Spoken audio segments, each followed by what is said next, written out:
Santa Fe. I'm Carlene, and welcome to Living Santa Fe Through Political Action. Since the COVID attack here in New Mexico, we have been doing a series of shows on how people are reorganizing themselves. And I know the people running for political office have had to do this, and the hospital's done it, the restaurants are doing it, hotels. So people are having come up with innovative ideas. And today I have Joseph Maestas, who's running for PRC District 3, right? Yes. What do you think about all this COVID thing? Well, I think it's really testing us as a society. I think it's laid bare the inequalities in our society. If you look at just the statistics of infection rates, it's affecting people that are lower on the socioeconomic scale, people of color. And if we look at even our infrastructure, we can see that in rural communities, they're being affected by a lack of broadband. Fortunately, under this emergency order, people are being protected from disconnection due to non-payment of utility bills. But I'm worried about them after those emergency orders are lifted. Right. So there's just so much going on. I really don't see us going back to normal until we have a vaccine that is scaled up where everyone can be tested. So these are some trying times, very challenging for us, not just as a society, but as a planet. It's everywhere. You see everyone's going through the same thing. It's a global pandemic. It appears some countries have had it worse. Italy had, of course, a terrible infection rate. Now Brazil has beat our death. Yeah, and I think it's changing our behavior. Greeting one another, right, Yes. is critical. It's key. It's acknowledging each other, a friendship, a relationship, a presence. And now, in the absence of that, it's just very different. But I feel it'll take its time, but we'll adjust to it. But it's changing our social mores in terms of greeting and shaking hands and here in Santa Fe, we love to hug, and so it's difficult to hug people. I haven't hugged my mother in quite a long time. She's elderly, and so it's difficult, it's challenging, but I think it's beginning to set in that these are the kinds of measures we have to take to keep each other safe. That's right. Yeah, you're right. Santa Fe is a huggy bear, kissy face place. And I know people I haven't seen in a long time. They'll start to come up, and then they pull back because of the fear, I guess. Sometimes fear is a bigger killer than the pandemic is. Yeah, and as a candidate for the Public Regulation Commission, and all campaigns have had to pivot and adapt to not being able to engage in human contact, social contact. I mean, that's the very essence of our democracy, right? It's having a conversation across a potential voter's table. So that's been very different. Taking the human contact component out of a campaign has been very challenging, very challenging. Yes, I noticed I did get a call the other night from somebody, and I normally don't answer the phone if I think it's a political recording. But this was some young woman, I won't mention the name, but I was impressed. She called me to introduce herself to me. And she said, I have no other means of contacting people. And she told me who she was and what she'd done, what she was running for. And that impressed me, and I thought, that's a lot of work. Yeah. When you think about it. How have you been working it? Well, we have decided to conduct more digital advertising, a lot of phone banking. It's very nice now with technology the way it is. We can conduct what's called a virtual phone bank. So volunteers can phone bank in their respective houses, and the data, the software application and the data that's inputted as a result of the phone call gets put into a political database.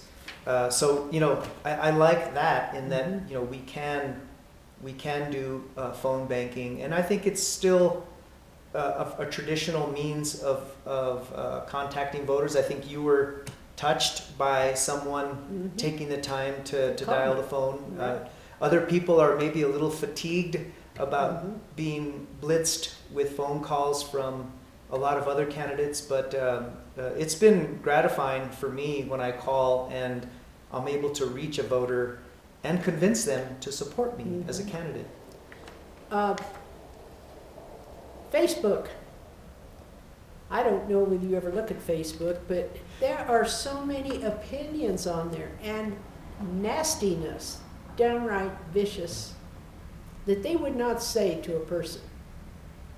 They would not say it to your face, but they'll say it on Facebook and these other things that they have. Right. That's aggravating to me. Well, it's very easy to take shots at someone, you know, through the internet, whether it's Facebook or, you know, other means, other social media means. And it's unfortunate. I think that, you know, our civil discourse has taken a negative turn because of social media. So I think that we still need to kill them with kindness and not give in, you know, to the rancor and the acrimony that we see in social media. Mhm. Joseph, you've been around a while. What are you trying to say? You're younger than I am, dear. So, but you've done a lot of things. You were born in New Mexico, Santa Cruz. You've worked with water rights. You're an engineer. What else have you done? Well, you know, I was born in Santa Fe and raised in Santa Cruz on a small farm, so I think that's where my work ethic comes in. I'm a proud product of our public school system, but I left home to get an education. I did get my bachelor's degree in civil engineering from UNM, and when I graduated from UNM, there was a small recession that hit, and so I was forced to get a job with the federal government. Mm-hmm. And I left the state. I was one of those college graduates that had to leave the state due to a lack of jobs. But, you know, in hindsight now, looking back, it really broadened my horizons. It made me a more well-rounded individual to travel across the country. I lived back east. I worked in Washington, D.C. Mm-hmm. I worked at all levels of federal government. And along the way, I achieved my master's degree in civil engineering and became licensed as a professional engineer. So I've been around. I've seen a lot of the country. I even did some international work when I was with the federal government, and that's what I bring to the table as a candidate for the Public Regulation Commission.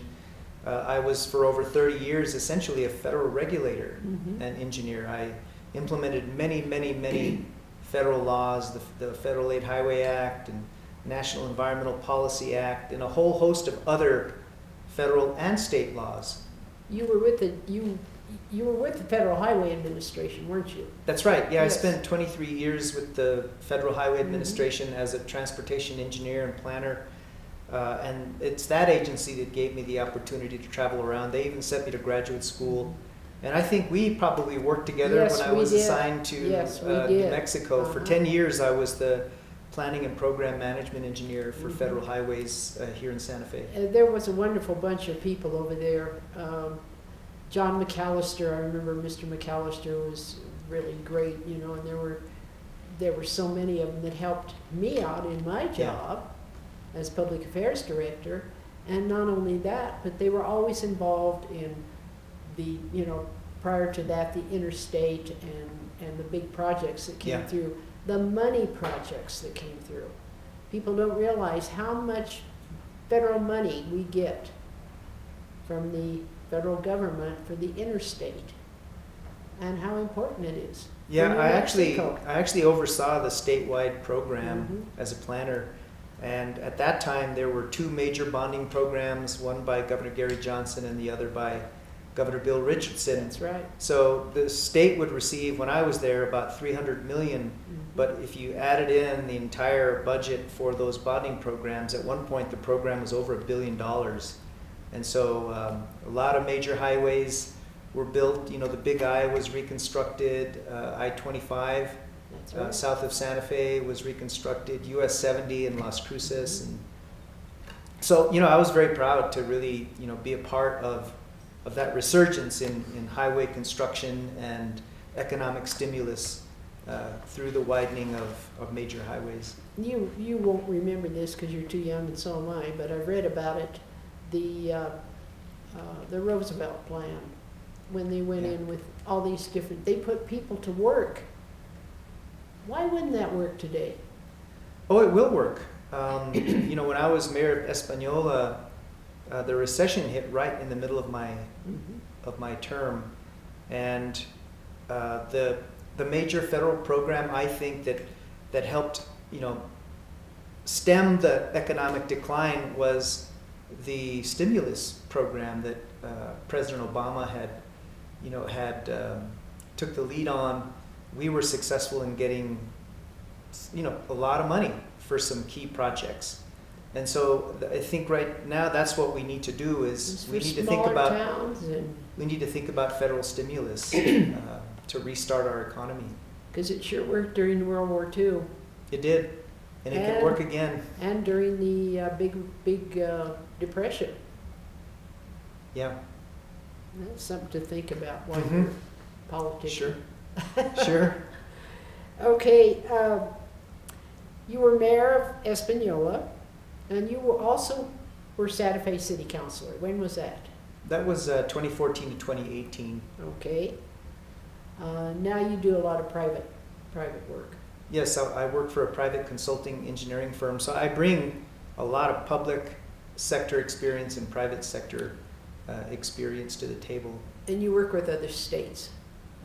Yes, I do. Yeah, I'm licensed as a professional engineer in the states of Arizona, New Mexico, and Texas. And our company, we have offices in southern Colorado, throughout New Mexico, eastern Arizona, and West Texas. So we're a big firm. It's a number 3 firm in the state by gross revenue. So what do you do for fun? Well, I do triathlons. I've been doing triathlons for many, many years, and I really enjoy that. I enjoy the cross-training, swimming, biking, running, weight training. I find that I think more clear, you know, when I'm in the middle of a workout. It's amazing how much clarity I can achieve when I'm working out. So I enjoy doing that. I enjoy hiking. And That's good. What about your family? well, you know, let's see, I've got 4 siblings, 3 sisters and a brother, 4 sisters and a brother. There's 6 kids total, and they're really not very active. I'm by far the most active of my entire family, and I guess I can't sit still. I can't sit still. I have to be doing something. My dad, when we were growing up on the farm, we also had a family business, and he had this hard and fast rule that if one sibling was working, all of them had to be working. And so that was it. We all had to be working at the same time. And it didn't really matter how young we were. I remember holding a hammer with 2 hands. So, so my family is like that. They're very hardworking. Your mom is still alive. I still have my mother. I lost my father. He was a teacher. I actually had him as a teacher in 7th grade science. Talk about trauma. It was not easy. I did pass his class. And my mother, she is a devout Catholic. She was a homemaker. She raised all of us and helped on the farm, helped with the family business. My father was a Korean War veteran, and my brother was a Marine Corps veteran. And one of my older sisters was also an instructor. She was a special education teacher. So, you know, military service, public service, and education were very prominent, in my family. Why do you want to run for office? Why do you want to be on this PRC? Well, it's having been an elected official for 14 years, 10 years in Española as a councilman and mayor, and 4 as a Santa Fe city councilor. It's just so gratifying to help people. Mm-hmm.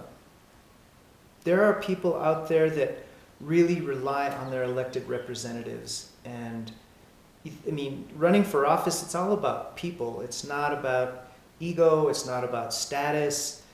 It's about representing people with dignity, with professionalism, and ethics, and being responsive to them and helping them. So I'm running because I want to put all my experience, my qualifications, and my leadership to work for New Mexico.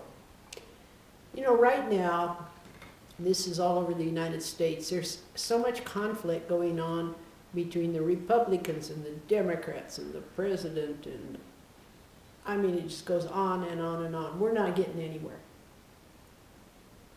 Yeah. Tell me something. How can we fix this? Well, I think we fix it by not looking to the federal government. I think Congress is broken.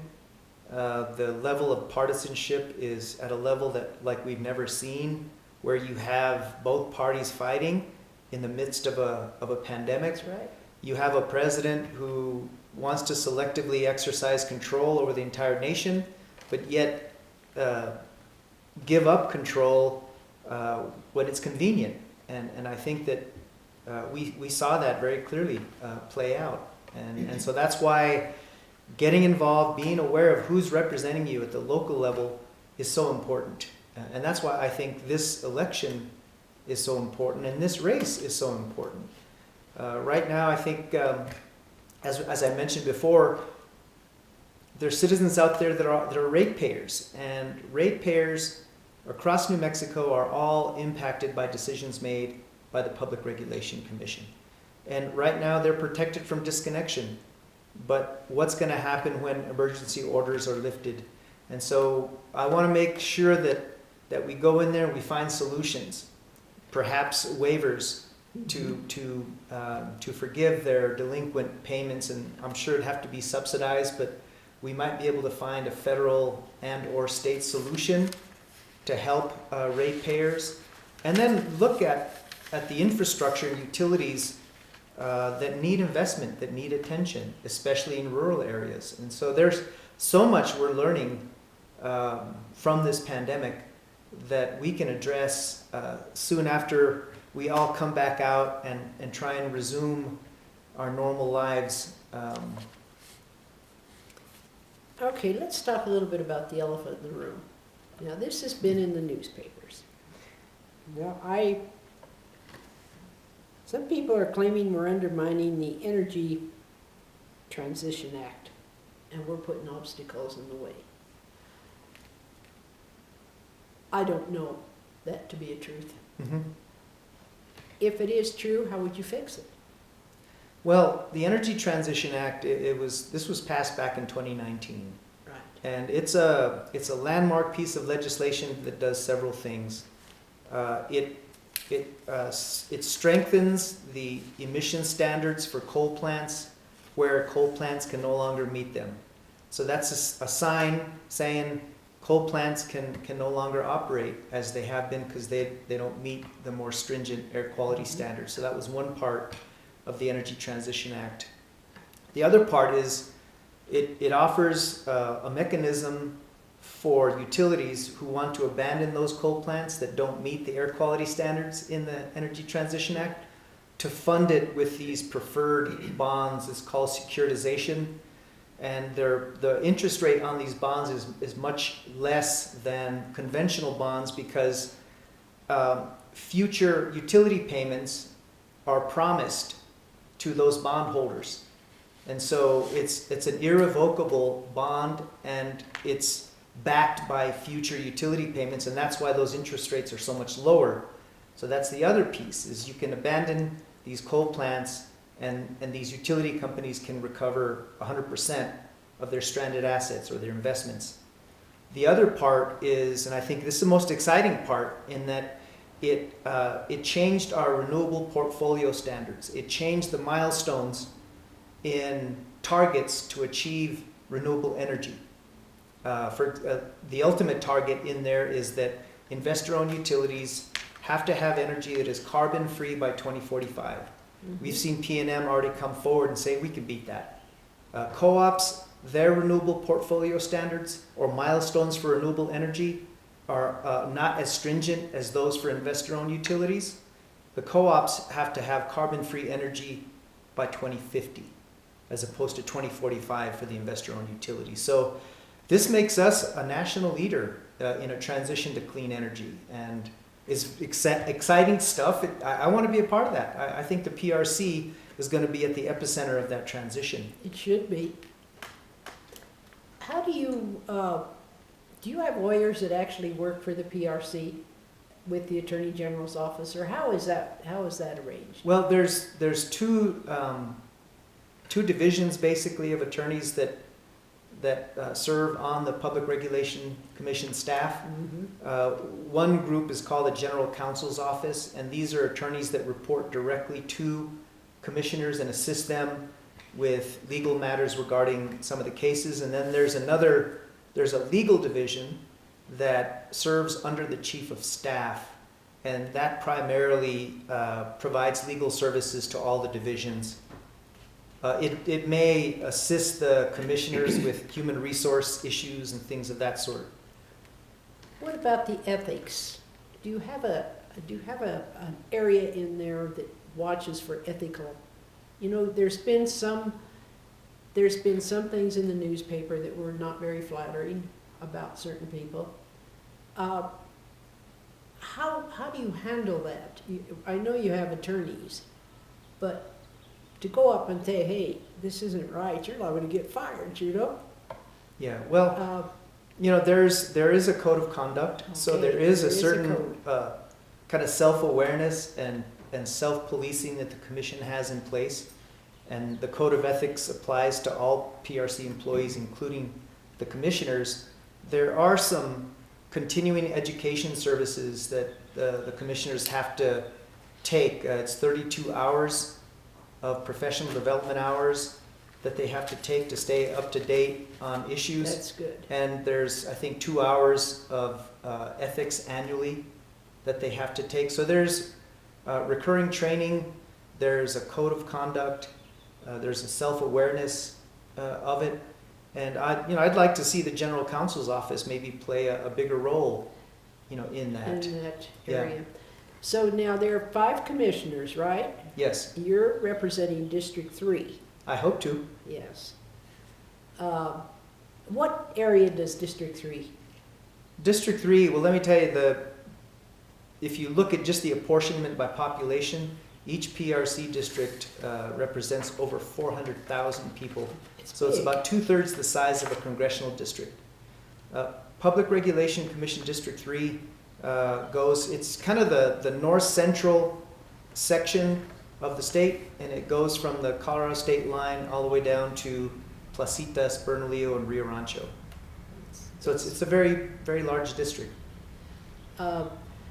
So now will you have, in the event that you become a PRC commissioner, you will have to go through a training program, kind of.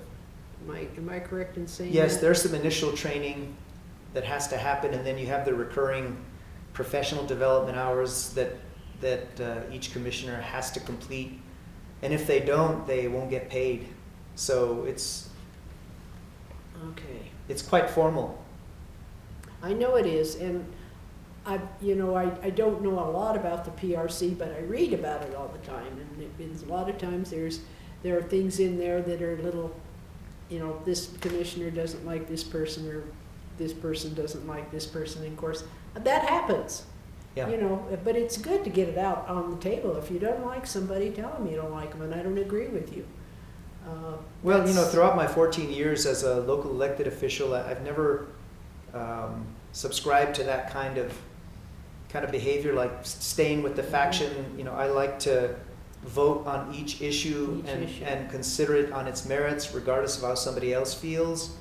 And so I also bring that. I have I think, a very good reputation of being professional as a member of a governing body, dealing with other elected officials. You know, it's a dynamic that is quite unique, and that's I think another added level of experience that I bring in There's that. an art to it. It sure is. You know, it's like a political two-step. Mhm. As an engineer, I can see how to solve it, but my non-engineer or non-scientific colleague on the governing body may see it another way. Yeah. And so I need to hear them out and maybe break it up and do it in a different way, but always be mindful of the need to solve that particular problem. I noticed when you were with the city council, you did a lot of that. I did. Yeah, I know you did. I did, and I think, you know, the things that we have to do is identify the issue and frame it adequately and come up with some viable solutions. Mhm. And then that's your trial balloon to your colleagues. And then once you get a sense for how they want to go about it, then you pursue that to get consensus. Joe, we're just about ready to close up here. You want to say something to our audience? Well, yeah, I'd like to, you know, tell everyone out there, please stay safe and healthy. These are some challenging times, but I think together we can get this done and come out of it okay. We might have to change our behavior, but I think we all still need each other, and we have to keep each other safe by practicing social distancing and all the other CDC guidelines that are in effect now. And I also want to ask all the voters out there, I hope I can earn your support as a candidate for the Public Regulation Commission District 3. You know me. I've been in the public eye for many, many years. Everything that I've said and done and voted are on the record. And so I hope that you can support me in this election. Joe, I'd like to toast you. Good luck. Thank you. And this isn't Clorox, ladies and gentlemen.